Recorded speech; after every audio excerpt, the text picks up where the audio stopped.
Hello बच्चों, मैं आपकी हिंदी शिक्षिका लक्ष्मी कुमारी।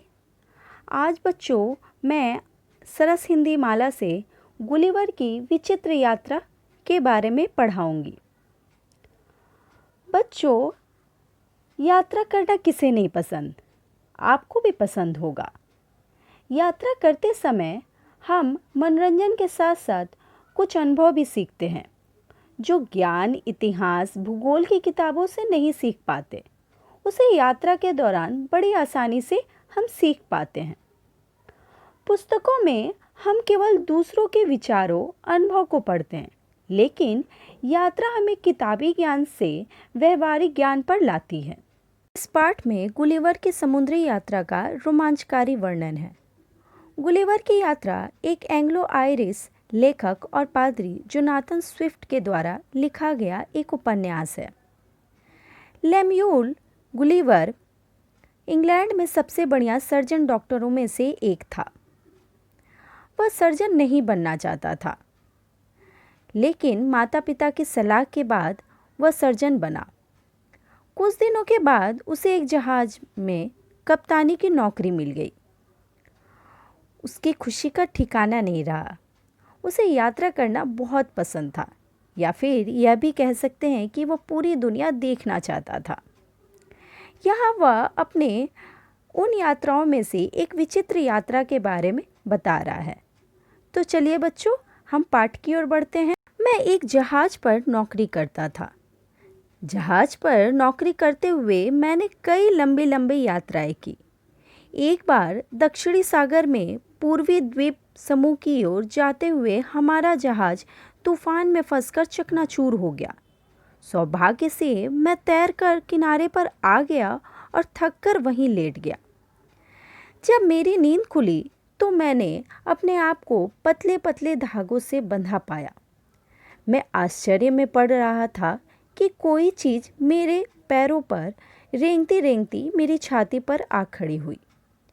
यह एक मानव आकृति थी, छोटी सी, लगभग एक बलिशत ऊंची।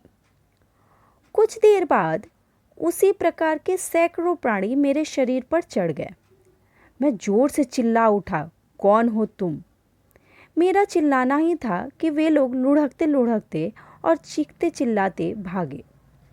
इसके बाद मैंने उठने का प्रयत्न किया तो कुछ धागे टूट गए। यह देखकर उन लोगों ने मेरे ऊपर सुई जैसे पतले पतले तीरों की वर्षा प्रारंभ कर दी। मैं समझ गया, चुपचाप लेटे रहने में भी भलाई है। अब उन अद्भुत प्राणियों ने तीर बरसाना बंद कर दिया। उनमें से एक कुछ दूर ऊंचाई पर खड़े होकर जोर जोर से चिल्लाकर कुछ कहने लगा।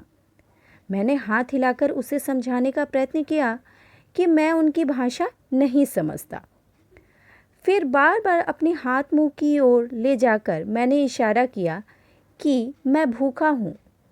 वह मेरा इशारा समझ गया।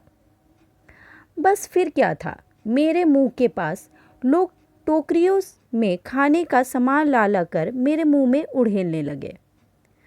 जब पानी पीने का इशारा किया तो उन्होंने कई पीपे मुंह में उड़ेल दिए। उन्हें आश्चर्य हो रहा था कि मेरा पेट है या कुआं। थोड़ी देर में मेरी पलकें भारी हो गई और मैं गहरी नींद में सो गया। खड़खड़ खड़खड़ की आवाज़ से जब मेरी नींद टूटी तो यह देखकर मेरे आश्चर्य का ठिकाना नहीं रहा। एक गाड़ी में रखकर मुझे कहीं ले जाया जा रहा था। उन छोटे छोटे लोगों की एक विशाल भीड़ हथियार लिए मेरे दाएं बाएं चल रही थी। मैं समझ गया कि मुझे कैद कर लिया गया है। मेरे वहाँ पहुँचते ही लिलीपुट वासियों की एक विशाल भीड़ मुझे देखने के लिए उमड़ पड़ी। मेरे पहाड़ जैसे शरीर को देखकर सब लोग आश्चर्यचकित थे। लिलीपुट के बादशाह ने मुझे एक पुराने मंदिर में बंद कर दिया। संभवतः राजधानी में वही एक ऐसा स्थान था जिसमें मैं झुककर घुस सकता था। शेष मकान तो खिलौने जैसे थे। जिस तरह वे लोग मेरे विशाल शरीर को देखकर आश्चर्यचकित थे, उसी प्रकार मैं भी उनकी छोटी सी दुनिया को देखकर हैरान था। कुछ शरारती लोग मुझ पर तीर चलाने लगे। एक तीर मेरी बाईं आंख पर लग गई। यह देखकर सिपाहियों ने 6 व्यक्तियों को गिरफ्तार कर मुझे सौंप दिया। 5 को तो मैंने अपने कोट की जेब में रख दिया और एक को उंगलियों में पकड़कर मुंह की ओर ले जाने लगा। वो मारे भय के आगे बढ़ने लगे, बुरी तरह चीखते चिल्लाने लगे। मैंने उन सब को जमीन पर छोड़ दिया। छुटकारा पाते ही वे सब गिरते पड़ते वहाँ से भागे। इस बात का उन लोगों पर अच्छा असर पड़ा। बादशाह ने जब यह सुना तो उसने भी मेरी प्रशंसा की। बादशाह ने 6 विद्वानों को मुझे उस देश की भाषा सिखाने का काम सौंप दिया। कुछ दिनों में मैंने उन लोगों की भाषा सीख ली। मेरे स्वभाव और व्यवहार से वे लोग बहुत खुश थे। बच्चे तो मेरे बालों में आँख मिचौनी खेलते थे। इस तरह मैं सबका खिलौना बन चुका था। एक दिन मैंने बादशाह से अपनी मुक्ति के लिए प्रार्थना की। उसने मुझे इन शर्तों पर मुक्त करना स्वीकार किया कि मैं बादशाह की आज्ञा के बिना कहीं आ जा नहीं सकूंगा और किसी देश में युद्ध छिड़ जाने पर लिलीपुट वासियों की सहायता करूंगा। कुछ दिनों के बाद मुझे ज्ञात हुआ कि पड़ोसी देश ब्लेफुस्को के बादशाह ने एक शक्तिशाली जहाजी बेड़ा तैयार कर लिया है। वह लिलीपुट पर चढ़ाई करने का अवसर देख रहा है। मैंने उन लोगों की सहायता करने की एक योजना बनाई। कुछ रस्सियाँ और कांटे लेकर मैं ब्लेफुस्को की खाड़ी की ओर चल दिया। यह खाड़ी मेरे लिए विशेष गहरी ना थी, पर उन लोगों के लिए तो यह महासागर से कम ना थी। मैंने खाड़ी में घुसकर वहाँ खड़े सब जहाज़ों को कांटों में फंसा लिया और उन्हें खींचता खींचता लिलीपुट की ओर चल दिया। ब्लेफुस्को के सैनिक मेरे ऊपर तीर बरसाने लगे, पर चश्मे और चमड़े के कोट के कारण उनके तीर मेरा कुछ बिगाड़ ना सके। ब्लेफुस्को के जहाज़ों को खींचकर जब मैं लिलीपुट की खाड़ी में ले गया तो वहाँ के बादशाह और लोगों ने खुशी से उछल उछल कर मेरा स्वागत किया। एक दिन मैं लिलीपुट खाड़ी के किनारे घूमता घूमता दूर जा निकला।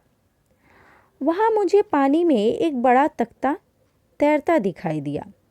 ध्यान से देखने पर ज्ञात हुआ कि वह एक उल्टी नाव थी। उसे देखकर मैं खुशी से नाच उठा। वह नाव नहीं, मेरी आशाओं की ज्योति थी।